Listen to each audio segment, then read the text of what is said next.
Hi friends, வாங்க இன்றைக்கி Sunday special நம்ம வீட்டில் என்னென்னு பார்க்கலாம். சுட சுட சூப்பரான சிக்கன் பிரியாணி தாங்க. இந்த சிக்கன் பிரியாணிக்கு நான் வந்து சூப்பரான வவ்வால் மீன் தாங்க வறுத்து வச்சுருக்கேன். தம்பிக்கு வந்து இந்த ஏரி வவ்வால் ரொம்பவே பிடிக்கும் ஹரிஷ்க்கு. அதுக்காக தாங்க காலையிலே வாங்கிட்டு வந்துட்டாங்க சிக்கன் மீனெல்லாம். சிக்கன் கிரேவி வந்து கொஞ்சமாக செஞ்சு வச்சுருக்கேன். இது நைட்டுக்கு மிச்சம் ஆச்சுன்னா நமக்கு வந்து சப்பாத்திக்கு சூப்பராக இருக்கும். அதுக்காக தாங்க. இது வந்து லெஃப்ட் ஓவர் கருவாட்டு குழம்பு தாங்க. இதுக்கு ரைஸ் வந்து வெந்துக்கிட்டு இருக்கு. வேணும்னா ஒயிட் ரைஸும் கருவாட்டு குழம்பும் சாப்பிட்டுக்கலாம். அதுக்காக சாப்பாடு வெந்துக்கிட்டு இருக்கு. தம்பிக்கு வந்து ஃபஸ்ட்டு சிக்கன் பிரியாணி எடுத்து கொடுத்துடலாம்.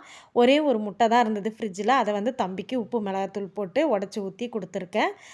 நம்ம செஞ்ச பிரியாணியும் வறுத்த மீனும் தம்பிக்கு ஃபஸ்ட்டு வச்சாச்சு. சிக்கன் கிரேவியில் நம்ம வந்து இருந்த சிக்கன் பீஸையும் தம்பிக்கு வச்சுட்டு கொஞ்சமாக தயிர், வெங்காயம் சேர்க்கல. ஏன்னா சென்னையில் கிளைமேட் வந்து ஒரு மாதிரி இருக்குது. அதனால் வெங்காயம் சேர்க்கல தம்பிக்கு. இவ்வளோ தாங்க நம்ம வீட்டில் இன்றைக்கி. நீங்கள்லாம் என்ன செஞ்சீங்க, சாப்பிட்டீங்கன்னு சொல்லுங்கள்.